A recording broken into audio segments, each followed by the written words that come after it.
American and Caribbean Studies, who also teaches race, ethnicity, class and gender at the City University in New York. Professor Shaw, welcome back to RT.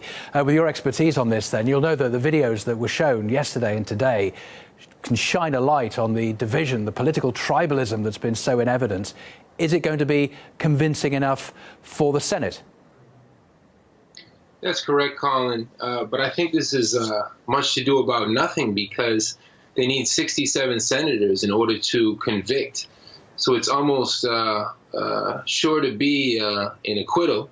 Certainly Donald Trump should be convicted for many things: xenophobia, white supremacy, the inciter-in-chief, as they said.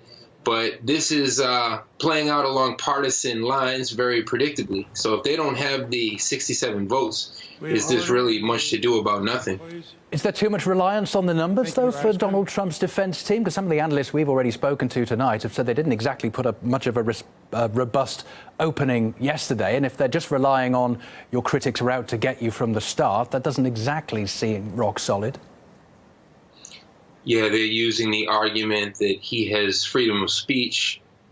This latest montage of videos that we're seeing everywhere, and we've been seeing it now for over a month. There's nothing really new to it. It was staggering from day one, and it's staggering some 35 days later. But I don't see how this can end in a conviction. They tried to impeach Donald Trump the entire time he was in office. They came with the entire Russia phobia campaign, the Russiagate campaign from day one.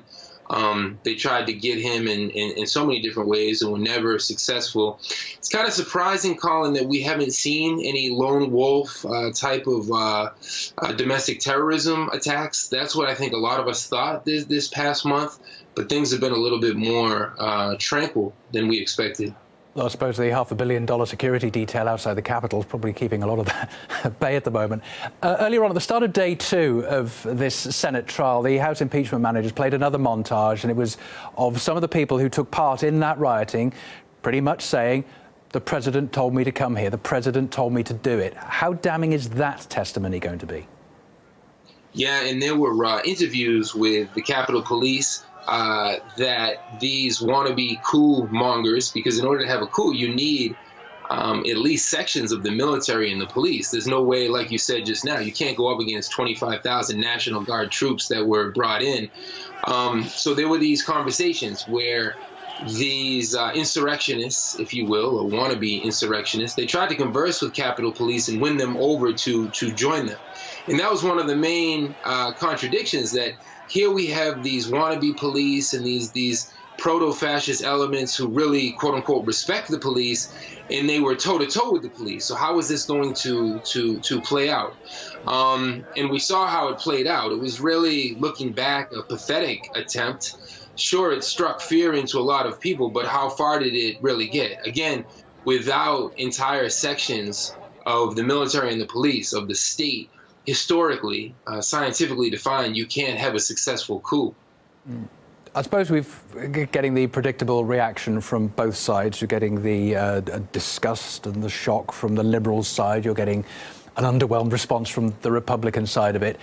But as we go through days of seeing more and more of repeating these videos of what happened on January the 6th, and now that Trump is out of the Oval Office, how much do you think this is going to drip feed into those current Republican senators' thoughts with one eye on their own political futures?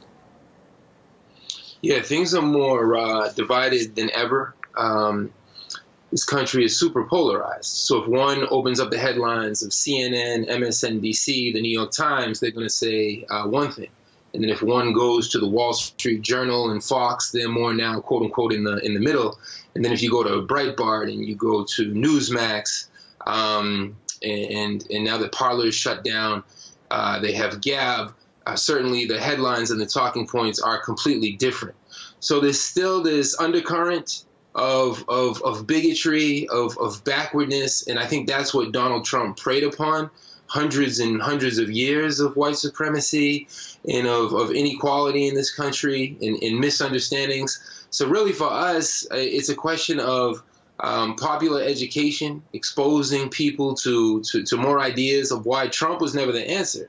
And especially for poor whites, for working class whites, how is it that a billionaire worth $4 billion could pretend to be your white knight? How did he ever speak up for everyday, common, working class white people? But we just saw 74 million of them vote for him. Not all poor, of course, and not all white, but certainly the vast majority working class white people. So there's a lot of work in front of us as community organizers. And so what are the dangers of this backfiring then, as the Democrats spend this Senate trial keeping those wounds open in order to be able to get their man at the end of it all? How much of a risk is it that it's just going to keep those violent divisions in the United States festering open? That's a fair point, Colin, and I think Trump is loving this because Trump's basically been shut down, banned, censored everywhere, which is an incredibly dangerous precedent for anybody who's on the left, to anyone who is against imperialism in this country, because we've been suffering from that censorship for years and decades. So I think Trump is happy to be back at the center of attention. It remains to be seen whether they're going to call in witnesses. That's one of the big things that they're examining right now. I don't know how dangerous it is at this point. You mentioned the 25,000 National Guard troops that were in D.C. I don't think we were afraid about an attack in D.C. I think we were thinking more like a Michigan, where they intended to kidnap the Democratic governor, or an Oklahoma City, as we saw in 1995 with Timothy McVeigh. I think those lone wolf attacks could still play out at any moment. OK, all right, for now, Professor Daniel Shaw from the City University of New York, thanks for joining us again on RT. Thanks a lot, Colin. Next, an internal feuds